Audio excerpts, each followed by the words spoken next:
Woo. That was Freedom. I just want to honor Michelle's comment from the conversation we had before. We have become desensitization to violence, especially when it doesn't hit close to home. We must always remember anyone can be a victim and every life matters. Thank you, Michelle. So Freedom. Mama Maine is in the building. Mama Maine said the power of this one word, freedom. My heart is full and my eyes full of tears. Love you, Mama Maine. Love Mama Maine. Love you, Michael, Mom. call Michael later about that story he told. I don't know that she was there for that. Good job, Sharon. Michael, let's start with you on freedom, and then we'll have Joe tell about the process of putting that together. For me, I think it's, there was a conversation about God earlier, and how God shows up, and I think that your pivot earlier to say, you know what, I'm gonna play Brother's Prayer first, to that, because Freedom was supposed to be for y'all who don't know, Freedom was supposed to be the first song that we played today, or first piece that we played today. And the way that the show ended for me plays Freedom perfectly where it needed to be, and in so many ways it shows the importance of an album. And I think that this collection of works is best presented, at least without Sharon in the room, and Sharon is in the room with this, as an album, because it's the way that it manifests is so beautifully constructed and put together, that I don't think it could be fully appreciated, at least for me, as one piece at a time, but to actually have them in concert and in harmony. And so for me, Freedom,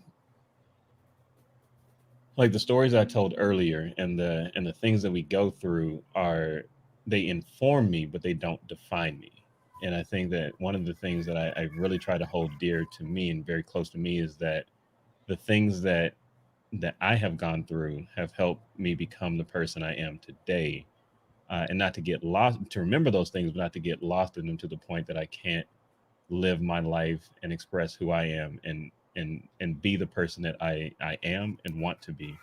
And so I think Freedom really wraps this up and illustrates those points perfectly. So that's what I'm thinking about it right now. Cool. Joe? Yeah, I mean, just to piggyback off of that, I think, yeah, it encapsulates so many of the things that we were talking about. I'm going back to the God conversation, right, where we're like, what is God? And then how do we express it? Like, what does that look like? And I'm thinking about freedom, right? Like, what is freedom? And I think you can hear it in those voices that it means something different to every single person, right, who went up to the microphone. And then how they express that, right? What that means to them also changes. It changes even within one person, right? You had one of the singers who's saying freedom, freedom, and then la libertad, right? And using different languages to address and imagine freedom from different angles. I spent so much time on this. You don't even know. And I loved every single moment of it. I was in my room, I was in my bedroom.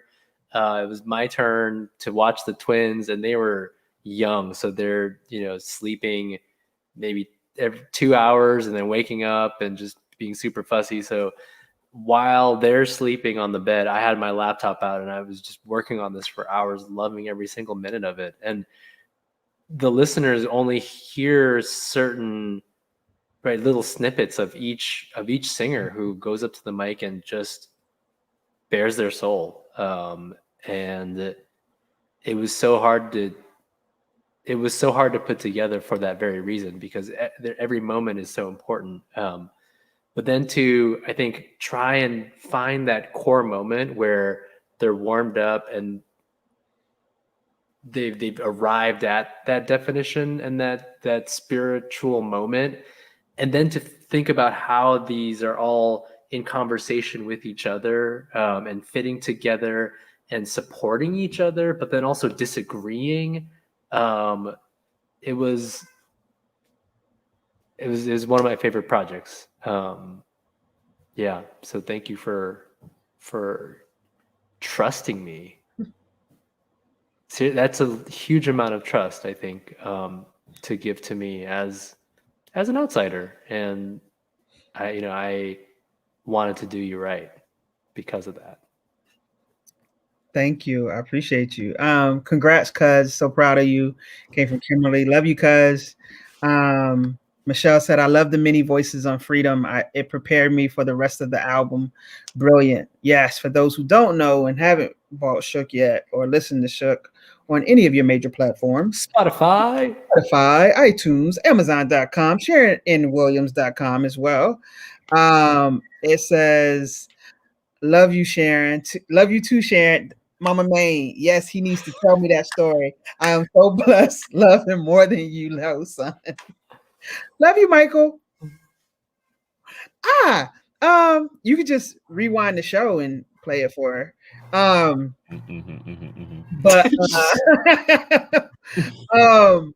But Freedom was one of those pieces that came to me in the car where it was like, I just want the word freedom, and I want multiple voices, and I have no clue how that's going to work.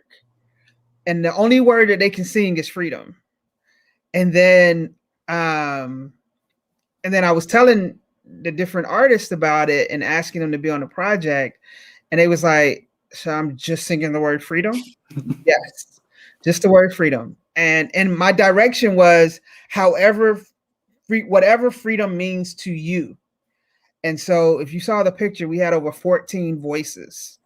And it was like, it was magic that day. Everything aligned for magic. I hired my friend who has a transportation company to pick folks up because we went to London Bridge Studio in Shoreline.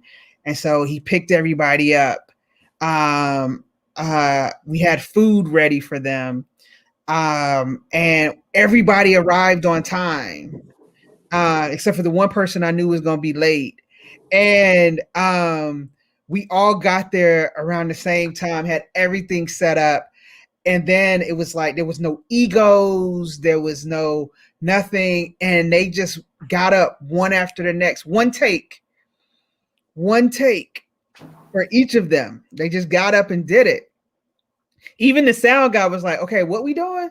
It was like, they're just going to sing it. That's it. They're just going to sing it. And Joe will magically put it together. And then Joe, I remember our communication, because it was like, I was like, throw out everything you know about music. And then you came back with a 3-minute cut. I was like, no, you're missing it. Come back. Like, don't worry about the time. Let it tell the story. And then you were like, this is the best thing. Oh my gosh, Aaron. And you was thanking me. And I wish I could find that text. And I was like, yes. And then you finally let all of that go. And then we got this. And I was like, yes, this is the story of freedom, without knowing what the story of freedom was going to be. And so it was definitely, like I said, I didn't do that by myself. I didn't have that idea on my own. I just knew it was important. And so, and then the best part about freedom too is when people try to tell me not to, it's 5 minutes. It's a long time. And so we ended up putting this piece in the beginning of my solo show, Dare to Claim the Sky. And Joe, you don't know this, but when we did it at Act Theater, everybody was in the dark. And we played the entire song. And I came out at like the 3-minute mark with just a candle to my face. Ooh. And the whole point of that was so nobody could look around and see how everybody else was reacting to it. That you had to sit in it to hear freedom. And then on the video version of Freedom, we have a great video that Tifa tune put together for it to make it more visually impressive. But that's one of my favorite pieces. I want to go back to kind of what you were saying too about like I'm the music director, but like you're the boss, you know. And I remember, I feel like at the beginning I was trying too hard to. I was like, okay, this has to go here. I was trying to control freedom, and like, okay, here's a puzzle piece, but like, no, I need to shave this down and like cut this off, and then I need to fit this here, like.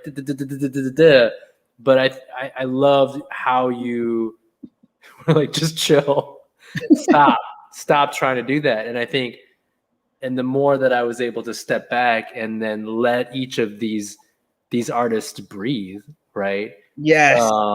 Then it became more of an organic process. And I think you should totally take credit for this, because like this is such a beautiful piece that totally arises out of process over product. Like you had no idea necessarily what the end product would be, but like you created such an amazing process that what was going to come out of it was going to be beautiful.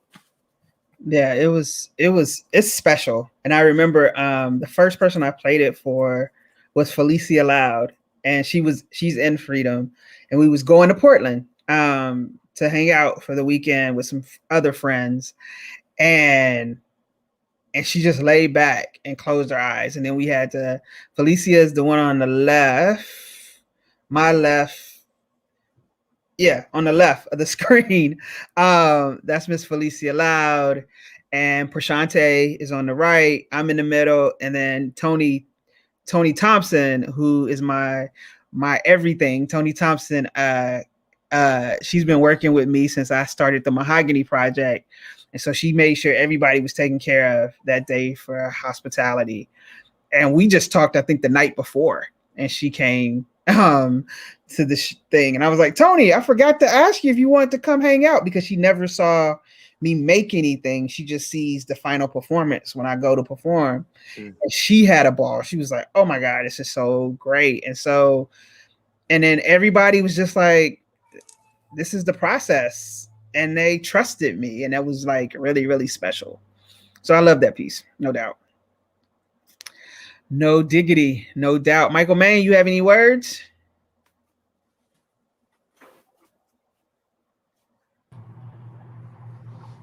I just like that that it's not all about pain, but sometimes it's about joy too. And there's a lot to celebrate. And I think you all did a beautiful job putting this together, and it serves as that for me. Like I love hearing this and watching it and bearing witness to it, and it's a magical piece. It's very special. Awesome. Appreciate it. Yeah. Well, Joe Kai, thank you for Cup of being Joe. here with us today. Yes, you have to tell us about Cup of Joe. And I believe I was like the second guest on Cup of Joe. No doubt. Tell us about Cup of Joe. Cup of Joe is my I do it every 2 weeks. It's a live stream show similar to this one. I actually had my last public episode at the end of last month, and then one more episode this Saturday through Sacramento Creative Con. And so, yeah, if you're interested in tuning in, you can hop on there. But if you are on TikTok or Instagram or Facebook, you can find me there. And I'm continuing the work. I also just put out a new single. It's kind of an audio collage. If you like Freedom, I think you'll like this one a lot. It's part beats, part symphony, part protest collage. And 100% of the proceeds go towards Pikun, which is an amazing Latino advocacy group here in Oregon, the state's oldest, and all of that streaming fund will go towards supporting Latino farm workers and their families. So, yeah, it's called The Way Out. So if you search Joe Kai, The Way Out, you will find it. Cool beans. And so, wait a minute. So you sold your show? No, I think it's inspired by family separation at the border, and I wrote the piece because I was working with an awesome young artist who's a choreographer in New York City, Diego Garita, and I'm a guest in that suffering, and I think it made sense for me to not make any money off of it. I think it makes sense that if I'm invited into a space, I act as a guest and not like I own the place. Holler, white colonists, what's up? This is my house. Yeah, and so for this track at least, right? And if you download the bonus package at jokai.com/thewayOut, then 100% of those proceeds go towards Pikun. So, yeah. Awesome. Appreciate you and all that you do. It has been great having you on the show today. Way to hold it down. I miss you. Miss you. Let's make stuff. So everyone, check out Joe at Jokai everywhere. Jokai.com. Please, making music, giving donations.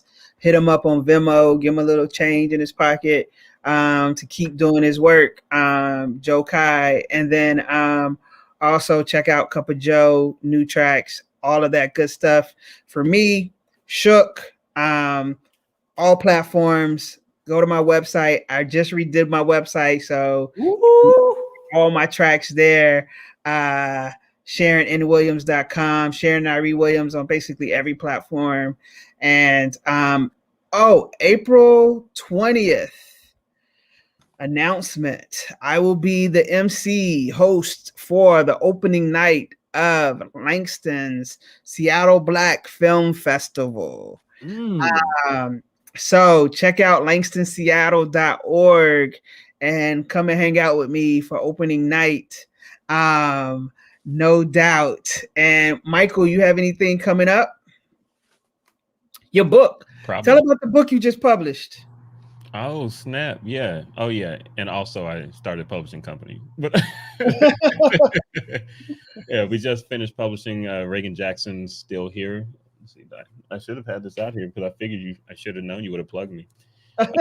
But yeah. One of my goals for the past several years has been to help create and share platforms for people for people to share their stories. And Reagan Jackson is very much a pillar of the community. Has done a lot of work around here, and has put together a collection of journalism articles from starting way back in, I think it was 2012, 2011, somewhere around there. And it is published, it is out, is available at all major bookstores and independent bookstores and on her website. So that's Minerva Labs Publishing. And yeah, there'll be more stuff coming out pretty soon. Awesome, no doubt. So, I hang out with some cool people.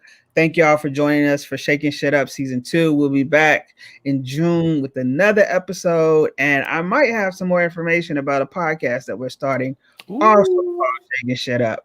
So, from my bald head to yours, our voices, our messages, we're gonna keep on shaking shit up. Drop it, Michael B. Maine. No, it's ready.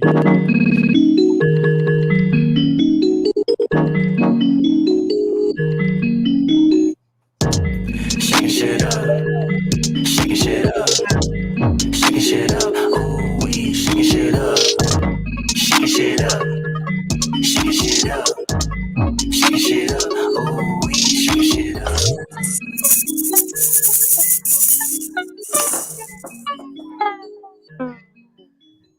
Good night, everybody. I knew you was gonna do it. You can't go down here twice. Shakin' shit up, shakin' shit up, shakin' shit up. Ooh, we shakin' shit up, shakin' shit up, shakin' shit up, shakin' shit up. Ooh, we shakin' shit up.